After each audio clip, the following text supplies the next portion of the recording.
जय माता दी दोस्तों।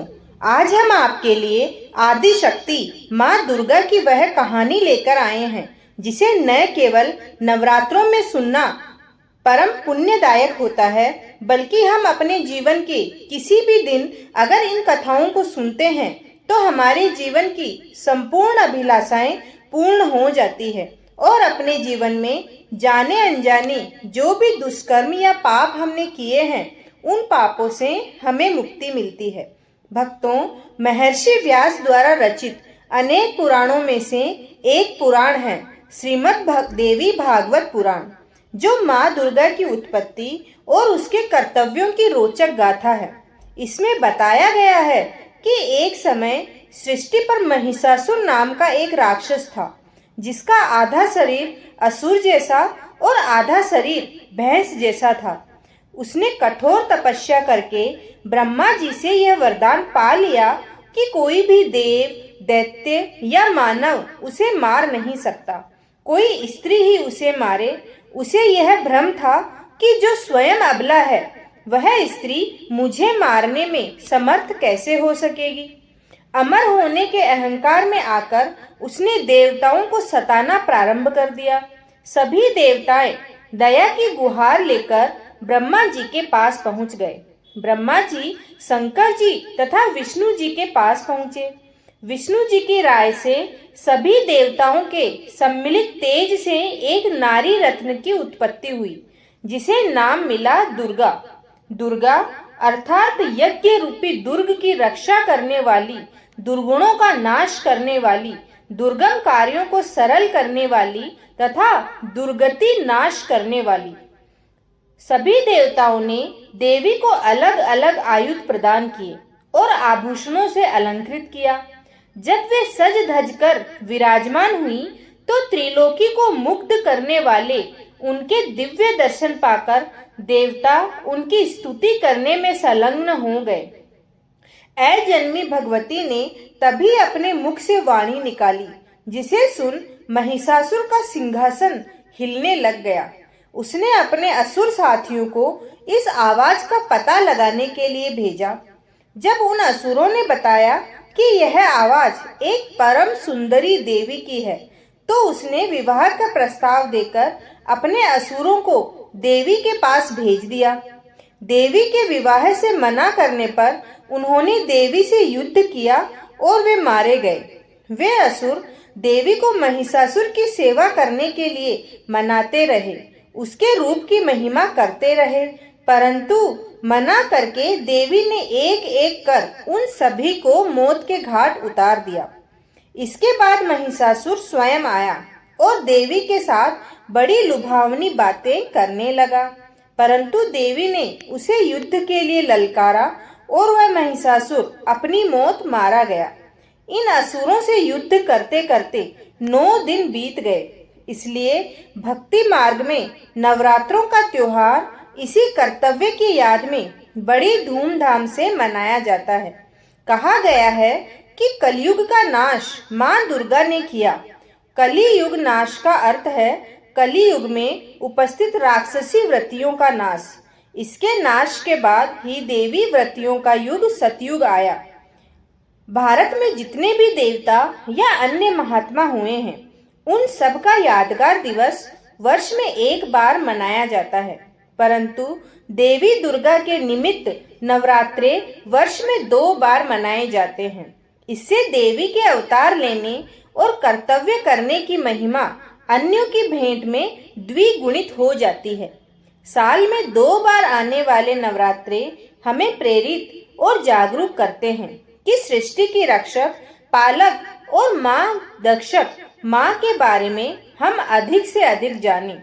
हमें गुण और कर्तव्यों को पहचानें, उनका अनुकरण करते हुए आसुरी वृत्तियों का नाश करें। भक्तों, क्या आप जानते हैं माँ दुर्गा को हम कुमारी भी कहते हैं और सुहागिन भी। तो ऐसा कैसे संभव है? वास्तव में एक ऐसी अलौकिक माँ दुर्गा को क्या हम जानते हैं?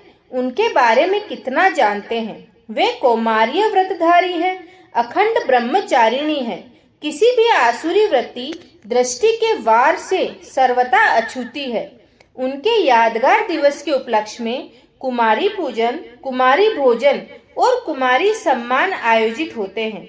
ब्रह्मचारियों उनके अखंड पवित्रता के वरदान की याचना करती है। इतना सब होते हुए भी वे अखंड सुहागन भी मानी जाती है। सुहाग के सभी चिन्ह, सिंदूर, टीका, लाल जोड़ा, चूड़ियां, बिछुए, नथ, आभूषण आदि वे धारण करती हैं और संसार की सुहागन स्त्रियां उनके अखंड सुहाग का वरदान भी मांगती है। ये दोनों बातें एक साथ कैसे? कुमारी भी और सुहागन भी। फिर उनका पति कौन है? श्री लक्ष्मी जी के साथ श्री नारायण और श्री सीता के साथ श्री राम दिखाए जाते हैं, परंतु देवी दुर्गा के साथ किसी भी देवता का नाम नहीं लिया जाता। मंदिर में भी वे शेर पर सवार नितांत अकेली और चित्रों में भी ऐसे ही चित्रित की जाती है। उनकी शादी कब और किसके साथ हुई, इसका भी कोई वृतांत पढ़ने को नहीं मिलता है। तो इस गूढ़ पहेली का उत्तर क्या है? कोई एक साथ कुमारी भी और सुहागन भी कैसे हो सकती है? इस गूढ़ राज को समझने के लिए बहुत शुद्ध, दिव्य और एकाग्र बुद्धि की जरूरत है। काल चक्र घूमते घूमते सतयुग, त्रेता युग, द्वापर युग को पार करते करते जब कलयुग के अंत में आ पहुंचता है, तो सृष्टि में अनेक प्रकार की आसुरी वृत्तियां बढ़ चुकी होती है। इसके कारण हाहाकार करती मानवता किसी ऐश्वर्य शक्ति की बाट जोहने लगती है। तब परम दयालु, कृपालु, भक्तवत्सल, करुणामय, दाता दिल वाले भगवान शिव इस धरती पर एक साधारण मानवीय तन में अवतरित होते हैं और उनका नाम देते हैं पिताश्री ब्रह्मा। ब्रह्म बाबा के वृद्ध तन में बैठकर जब वे ज्ञान गंगा बहाने लगते हैं, तो आसुरी वृत्तियों से आहत अनेक नर नारी उनकी शरण लेने लगते हैं और जीवन को निर्विकार बना लेते हैं। उनमें भी माताएं और कन्याएं अधिक लगन से इस कार्य में संलग्न हो जाती है। कन्याएं आजीवन ब्रह्मचार्य व्रत की दृढ़ प्रतिज्ञा लेकर भगवान शिव को ही अपना पति मानकर उन पर न्योछावर हो जाती हैं। विकारों से आच्छादित कलयुग रूपी घोर रात्रि में ये कन्याएं काम, क्रोध आदि असुरों को संसार से समाप्त करने और शांति, प्रेम, भाईचारा स्थापना करने में निरंतर युद्धरत रहती है। इसका परिणाम निकलता है सतयुग रूपी सूर्योदय।